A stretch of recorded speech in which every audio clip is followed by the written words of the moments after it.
वसुदेवसुतं देवं कंसचानूरमर्दनं देवकी परमानंदं कृष्णं वंदे जगद्गुरु श्री गोपाल कृष्ण महाराज की जय. शरीर माध्यम खलु धर्म साधन. बाबा वेदामध्ये सांगितलंय शरीर हे साधन आहे. शरीर माध्यम खलु धर्म साधनम. शरीर हे कोणतीही गोष्ट आपल्याला प्राप्त करून घेण्याचं साधन आहे. आपल्याला परमेश्वर प्राप्त करून घ्यायचा असला तर ह्याच शरीराच्या साधनानं आपल्याला परमेश्वराची प्राप्ती होऊ शकते. आपल्याला कोणत्याही एखादं सार्वभौमत्व पद प्राप्त करून घ्यायचे तरी हेच साधन आपल्याला कामी येईल. आणि ते साधन आपल्याला परमेश्वरानं दिलं आहे. 184 योनी आहेत, परंतु 83,99,999 योन्या हे धर्म प्राप्त करण्याचं साधन नाही. आपल्याला 4 पुरुषार्थ आहेत सांगितलेले वेदामध्ये, धर्म अर्थ काम आणि मोक्ष. तर ते धर्म प्राप्त करून ह्याच शरीराच्या साधनानंच आपल्याला धर्म प्राप्त करून घेता येते. धर्म अर्थ याच शरीराच्या माध्यमातून, धर्म अर्थ काम याच शरीराच्या मदतीतून काम भोगता येतो. आणि मोक्ष ह्याच शरीराच्या माध्यमातून आपल्याला मोक्ष साध्य करता येतो. शरीर हे सगळ्या गोष्टीसाठी पूरक साधन आहे. माय बाबा एक मोटर आपण बाजारात जावा आणि एक नवीन हिरो होंडा गाडी मोटरसायकल 2 व्हीलर विकत आणावं आणि तिची काळजी जर घेतली नाही आपण तर ती 2-3 वर्षे तुम्हाला 4 वर्ष सेवा देऊ शकत. पण जर तुम्ही तिची काळजी घेतली तर ती तुम्हाला जवळजवळ 20 वर्षे चांगली राहू शकते, चांगली सेवा देऊ शकते.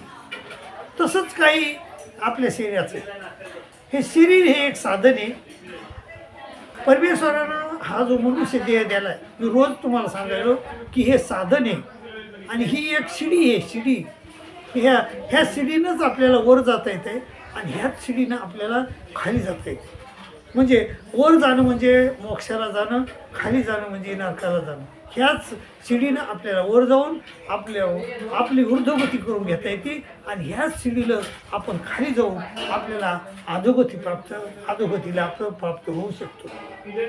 ह्याच शरीराच्या साधनानं आपण परमेश्वर प्राप्तीपर्यंत जाऊ शकतो. या देहाच्या साधने परमानंद पदवी घेणे एवढा अधिकार नारायणे कृपावलोकने दिला असं संताईनं म्हणलेलं आहे. त्याप्रमाणे आपल्याला परमेश्वरानं कृपा केली आणि हा देह दिला. पण हा देह दिला तर आपल्याला फक्त 100 वर्षासाठी देह दिलेला आहे. तर मग ह्या देहाचं रक्षण करणं, जसं मोटरसायकल जर तिचं रक्षण तुम्ही केलं नाही तर ती तुमचं रक्षण करणार नाही. हा जो देह आहे, हा देह जर तुम्ही रक्षण केलं नाही, तुम्ही जर तंबाखू गुटखे खात राहिले तर तुमचं दात चांगले राहतात का हे मला सांगा. जर तुम्ही म्हणजे मद्यपान करीत राहिले तर तुमचं शरीर चांगलं राहील का मला सांगा. तर हे तुमचं शरीर चांगलं ठेवणं हे तुमच्या हातात आहे. म्हणून हे शरीर जे आहे तर हे शरीर आपल्या हातात आहे. आणि शरीर टिकवणं, शरीराला चांगलं ठेवणं हे आपलं काम. आपल्याला ते जसं मोटरसायकलला चांगलं ठेवणं हे त्या मोटरसायकलवाल्याच्या मोटरसायकलच्या मालकाचं काम आहे. तसं आपलं हे शरीर, आपण त्या शरीराचे मालक आहोत. आत्मा हा त्या शरीराचा मालक आहे आणि त्या शरीराच्या मालकानं हा जे शरीर आहे हे शरीर चांगलं ठेवणं काम आहे. साधू संतांनी आजपर्यंत वेदांमध्ये लोक वेदवेते होऊन गेले. त्या वेदवेत्यानं लिहिलं की भोजनांती विष मारे. भोजन झाले पाणी पिणं म्हणजे विषयासारखं आहे. नाही बाबा आज तुम्ही मग आपण तर जेवण झाल्या ढसा पाणी पितो का नाही. मग ते काय आपल्या शरीरामध्ये, आपल्या पोटामध्ये जठराग्नी आहे, वैश्वानर आहे. 15 अध्यायात सांगितलंय की अहम वै स्वानुरूभूत प्राणीनाम देवमासित प्राणापान समायुक्त पश्चामेनम चतुर्विध.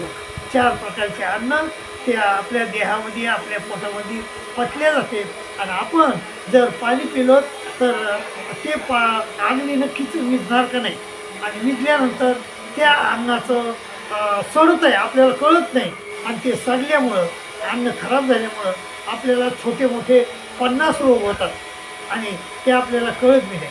म्हणून ते संतांनी सांगितलं आहे की भोजन आणखी विषय वाढेल. काय बाबा तुम्ही जर प्राण्याचा विचार केला तर प्राणी दिवसभर चरतात दिवसभर, परंतु संध्याकाळी कोणताही प्राणी चिमण्या देखील तुम्हाला काही खाताना दिसत नाही, झोपतात, लवकरच झोपतात. म्हणून इंग्रज लोकांना देखील सांगितलं आपल्याला की early to sleep and early to rise आणि it will make you healthy as wise. आपण लवकर झोपलो लवकर उठलो तर आपलं शरीर हे म्हणजे तंदुरुस्त राहतं आहे आणि शरीर आपण चांगलं ठेवणं हे आपलं काम. आपलं शरीर हे आपल्याला परमेश्वर प्राप्तीपर्यंत जाण्यासाठी मिळालेलं हे साधन आहे. आणि आपण म्हणजे अज्ञानपणानं म्हणतो की माझा पाय दुखायला, माझा हात दुखायला, माझं डोकं दुखायले. तुमचं डोकं दुखत नाही, तुमचं पाय दुखत नाही, तुमचं कारण शरीर हे पंचमहाभूताचं आहे, ते प्रपंचाचं आहे आणि प्रपंच जड आहे आणि जड दगडाचं कुठं दुखत असते का हो?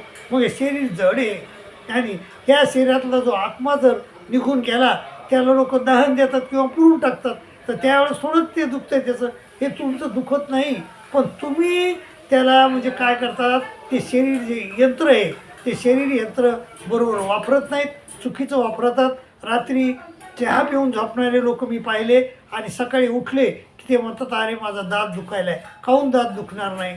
चहा प्यालास तू अतिशय गोड चहा प्याला आणि रात्री मग ते सगळे दातात तुझे किडे झाले आणि हे तुला बी कळत नाही आणि मग तू जातो डॉक्टरकडे आणि डॉक्टर काय तुला सहजासहजी नीट करत नाही आणि तुला त्रास देऊ पैसे घेऊ नीट करतो. बाय बाबा आपलं शरीर आपल्याला कळालं पाहिजे की आपलं शरीर जे आहे ना ह्या शरीराचा अभ्यास आपण केला पाहिजे आणि शरीराचं काय दुखायलं आहे आणि काय तो शरीर कसं नीट करायचं हे आपल्याला माहीत पाहिजे. आपली मोटरसायकल आहे आपल्याजवळ, तिचं काय बिघडलं तिचं हे आपल्याला कळालं पाहिजे आणि ते बिघडल्यावर बी आपण कसं नीट करायचं हे आपलंच आपल्याला कळालं पाहिजे. माय बाबा हे शरीर म्हणूनच काय म्हणलेलं आहे, शरीर माध्य खरू धर्मसाध्यनम. हे शरीर हे धर्माचं काही बी करण्याचं हे एक साधन आहे आणि ते साधन आपण नीट वापरलं पाहिजे, नीट त्याला जपलं पाहिजे अशी माझी तुम्हाला विनंती आहे. आणि तुम्ही शरीराला जपा कारण हे शरीर पुन्हा मिळत नाही हो माय बापो. आणि हे शरीर जपा आणि शरीराद्वारे परमेश्वराची प्राप्ती करून घ्या अशी मी तुम्हाला नम्र विनंती करतो आणि तुमची रजा घेतो. दंडोत प्रणाम, दंडोत प्रणाम, दंडोत प्रणाम.